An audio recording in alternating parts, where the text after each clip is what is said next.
Bonjour tout le monde, c'est Camille. Je vais essayer de dire mon texte. J'ai un peu la gorge fracassée là. Et ensuite, je tenterai de poser des mots sur vos textes qui sont tous très beaux, très émouvants.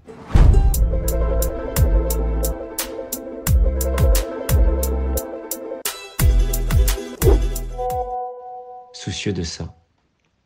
Ta beauté comme un mythe qui se dit un peu vidé non pas de ta splendeur, mais de l'effondrement des dents. Voilà ça, tes dents effondrées. Tout revient à la bouche, aux lèvres capitonnées qui relâchent leur étreinte, et la gencive même pour qui n'a jamais pu quitter le lieu, pour qui n'a jamais quitté la terreur de ce pacte.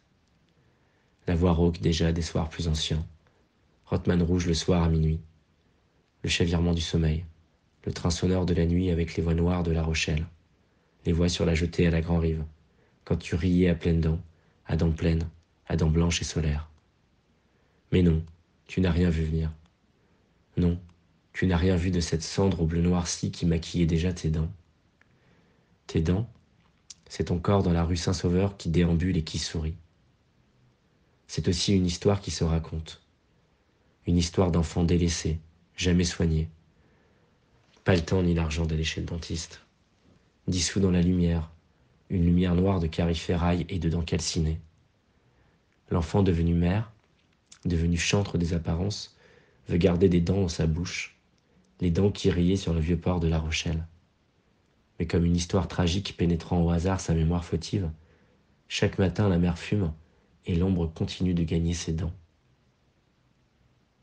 L'enfant face à l'enfant. Il voit se consumer ses dernières quenottes, sa résolution d'être. Alors il regarde sa mère blanche mate, la tête contre le mur, tenter d'arracher les dernières parois de sa jeunesse. Se taire au choc des incisives. Se taire à l'arrachement des tissus sanguinolents. Elle a mal après le grand fracas. Et sa bouche évidée répète qu'elle a mal après le grand fracas. C'est une fille à la douleur. Une fille sans dents, sortie la bouche, les lèvres, les gencives ensanglantées, sanglées par le dentier, cuirasse déjà prête à remplacer les anciens chicots, débris dédiés au père, à la grande fissure des familles. À présent, elle porte un appareil. Elle embrasse cette fiction. Elle a des dents. Enfin pouvoir mâcher et faire semblant de sourire, toujours avec la main devant les lèvres. Mais elle n'a pas la force de supporter ce mensonge très longtemps. Elle est comme une gêne dans la bouche, un corps étranger qui la brûle et lui donne envie de vomir. Alors, elle enlève ses dents. Elle les pose dans un vieux bol au milieu de la table du salon, et chaque parcelle de sa denture garde tout le jour la trace humide de sa bouche et l'odeur de sa salive. Dans la maison, le lendemain, elle fait la cuisine avec les restes de la veille. Elle laisse souvent les yeux vers moi. Je la regarde. Elle me sourit. Il faudrait faire le deuil de ces visages. Reconnaître ça à celle qui s'acharne. Que c'est quand même un visage, sans sourire, sans dents. Un trou comme un puits dans la mâchoire. Avec l'affaissement des lèvres, les tissus violacés, les racines arrachées, la bouche encore humide, des chicots tombés au sol sur un paquet d'étoffes. L'histoire d'un visage pur de jeune fille oubliée, retombant sans cesse dans ses douleurs d'avant. Les os noirs où s'amassent les dents de lait d'une petite fille souriante. Reconnaître que ce n'est pas pareil à présent. Le visage ne tient plus, il tombe, les lèvres pendent, elles s'affinent. Revoir la pince qui arrache les dents, ampute le crâne, les dents.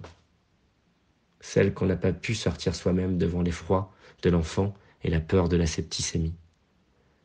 Elle arrête de tirer sur les chairs et le sang des plus profondes molaires gicle sur ses joues, inonde ses mains, recouvre ses poignets. La gorge tiède de sang, les lèvres couvertes de rouille. Il ne reconnaît plus sa mère. Il faudrait faire le deuil de son visage. « Suis morte », dit la voix de petite fille édentée.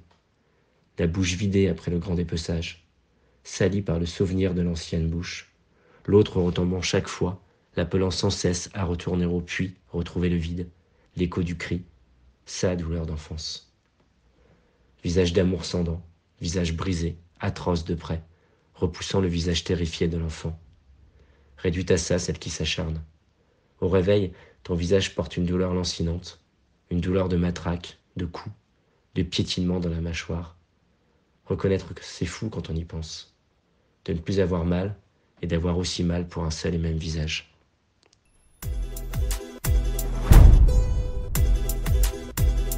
Retrouvez Aline, Camille, Charlotte, Margot et Marianne pour la suite.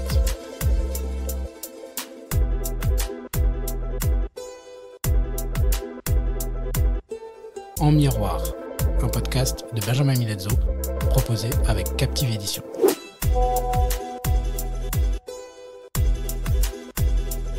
Pour la musique, Ricochet, un titre original de L'Homme à la lanterne. Composition Victor Mazzaferra.